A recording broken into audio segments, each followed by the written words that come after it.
जय श्री जगन्नाथ। जगन्नाथ ज्ञान दर्शन परिषदर समस्त गुणी ज्ञानी समस्त पंडित पंडिता ज्येष्ठ श्रेष्ठ एवं समस्त गुरुजन मानू मोर आज संध्याकालीन अधिवेशन में सौभक्तिपूर्ण मथा लोटा प्रणाम। आज शनिवार प्रसंग अच्छी आमर सावित्री व्रत से सावित्री व्रत उपरे मु अल्प किछि उपस्थापना रखुछि। दोष थिले पंडित मंडल निश्चित मते क्षमा करिवे। सावित्री व्रत ओडिशार प्रत्येक सधवा नारी निज स्वामी सुंदर स्वास्थ्य एवं निरामय जीवन लगी पालन करती।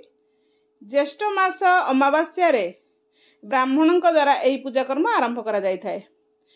केमती करा जाए, गोटे शिलपुआ को पंचामृत जल रे स्नान करा हुए। तापरे शिलपुआ को नूतन वस्त्र और अलंकार द्वारा जत्न रे सजाई सावित्री देवी रूपे स्थापना करी धूपदीप पुष्प अर्पण करा जाए। पाचिला आंब पणस सपुरी तालसज नड़िया कदली प्रभृति नाना जातिर पक्क फल एवं धुआ मुग नैवेद्य रूपे बढ़ा जाए।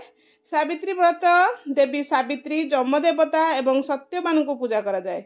पुराण कहानी अनुसार जमराजा आसी सत्यवान प्राण नेबा समय रे सावित्री केमिति निज बुद्धि और सतीत्व बल जमराजा ठारू निज स्वामी प्राण फेरी पाइले से विषय मु आज आपण मान सहित अल्प किछि आलोचना करी बा छोट गपटे मु कहबी। महाभारत मते मद्र देश रे अश्वपति नामर जड़े राजा राजत्व करुथिले। से सावित्री देवी को कन्या रूपे पाइबा पई एकदा यज्ञर आयोजन कले। निर्दिष्ट समय उपनीत हेबारु देवी अश्वपति को दर्शन देई ईप्सित वर मागिबाकू कहिले। राजा निसंतान थिबारु पुत्र संतान पाई देवी पाखरे मिनती कले। देवी राजा को पुत्र संतान लाभ करिवार जोग नथिबा सूचाई देले एवं एक उत्तम कन्या देवार आशीर्वाद देई अंतर्ध्यान होई गले। उपयुक्त समय रे देवी कृपा एवं अश्वपति पत्नी कोल कन्याटे जात हैला।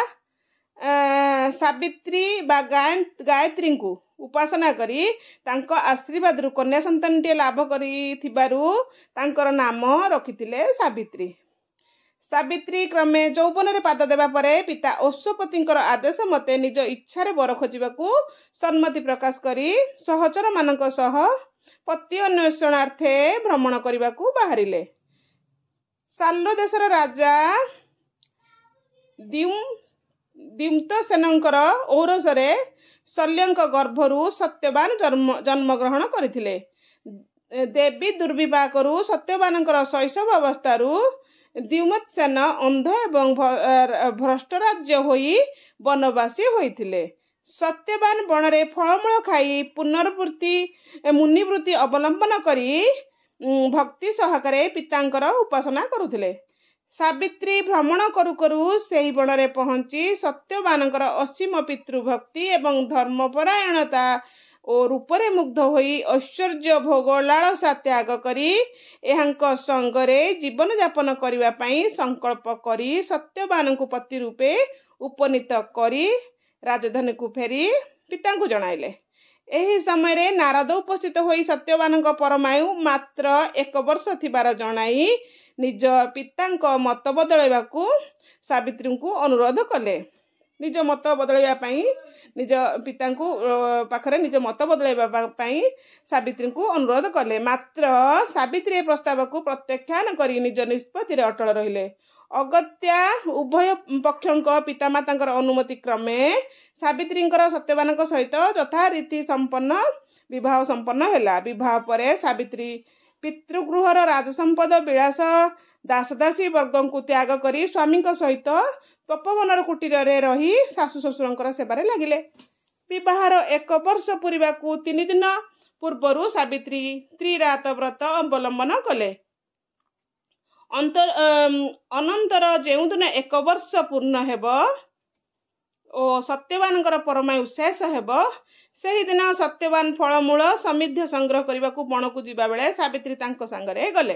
बण रे सत्यवान अस्वस्थि बोध करिवारु सावित्री कोଳରେ मुंड रखी निद्रा गले ओ ताहाई तांकर महानिद्रा हैला।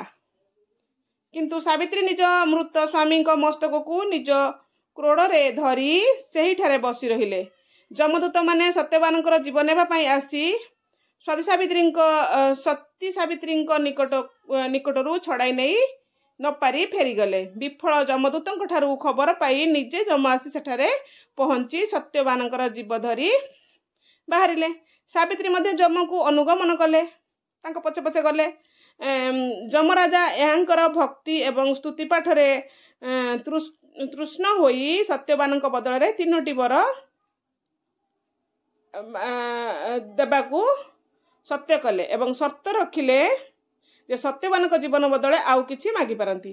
ଏହି କ୍ରମରେ ପ୍ରଥମ ବରରେ ସାବିତ୍ରୀ ମାଗିଥିଲେ ଶ୍ୱଶୁରଙ୍କର ନଷ୍ଟ ଚକ୍ଷୁ ଏବଂ ହୃତ ରାଜ୍ୟ ପୁନଃପ୍ରାପ୍ତ। ଦ୍ୱିତୀୟ ବରରେ ନିଜ ପିତାଙ୍କ ପାଇଁ ଏକ ପୁତ୍ର ସନ୍ତାନ, ତୃତୀୟ ବରରେ ନିଜ ଗର୍ଭରୁ ଶତପୁତ୍ରର କାମନା କଲେ। ଯମ ତଥାସ୍ତୁ କହି ଫେରିଯିବାକୁ କହିବାରୁ ସାବିତ୍ରୀ ସ୍ୱାମୀଙ୍କ ବିନା କିପରି ଶତପୁତ୍ର ହୋଇପାରିବ ବୋଲି ପଚାରିଲେ। ଅଗତ୍ୟା ଯମରାଜ ନିରୁପାୟ ହୋଇ ସତ୍ୟବାନଙ୍କୁ ପୁନଃଜୀବିତ କରାଇ ଆୟୁଦାନ କଲେ। ଏଇ ଥିଲା ଆଜିର ମୋର କାହାଣୀ। କେମିତି ଲାଗିଲା ନିଶ୍ଚିତ ମୋତେ ଜଣେଇବେ। ଆଉ ଯଦି କୌଣସି ଦୋଷ ତ୍ରୁଟି ଥାଏ ନିଶ୍ଚିତ ମୋତେ କ୍ଷମା କରିବେ ବୋଲି ଆଶା ଏବଂ ବିଶ୍ୱାସ। ଆଜି ପାଇଁ ରହୁଛି। ଜୟ ଜଗନ୍ନାଥ।